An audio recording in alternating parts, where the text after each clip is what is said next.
दिवाळी येत आहे, आज आपण दिवाळी शॉपिंगसाठी जाणार आहोत. तर बघूया. मी असा एक आउटफिट चूज केला आहे की तो खूप म्हणजे मी स्क्रॅचपासून काहीतरी रेडी करणार आहे. ऑफकोर्स माझ्या पप्पा टेलर आहे, so he will create something better. तर आपण बघणार आहोत. तर चांगलं काही मी शरारा ॲक्च्युली मी विकत घेतला आहे ऑनलाईन.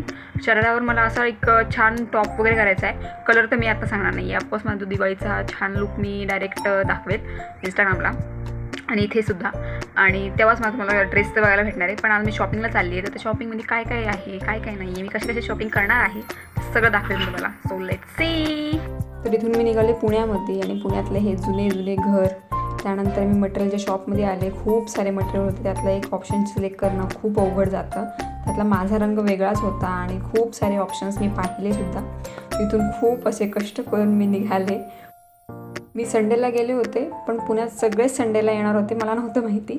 त्यानंतर थोडंसं नाश्ता वगैरे करून परत आम्ही आलो शॉपिंगसाठी. त्यानंतर थोडीशी साडी शॉपिंग पण केली आईसाठी. मला तर खूप साड्या आवडल्या, पण आईसाठी साडी घ्यायची होती.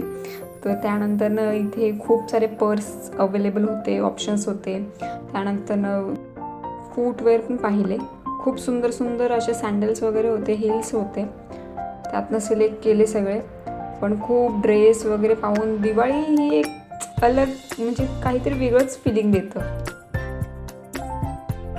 मी खूप सारी शॉपिंग केली, फार दमले होते मी, पण तरीही शॉपिंग भाई मला खूप आवडते शॉपिंग करायला. त्यानंतर आकाशकंदीलची शॉपिंग केली. केवढे सुंदर आकाशकंदील आले आहेत. त्यानंतर ज्वेलरी, सगळं लाईटिंग्स वगैरे सगळ्यांची शॉपिंग केली. कंदील मला कळतच नाही की दरवर्षी वेगवेगळ्या प्रकारचे कसे येऊ शकतात. किती सुंदर कंदील आहे, बाप रे. So guys, thank you for watching this video.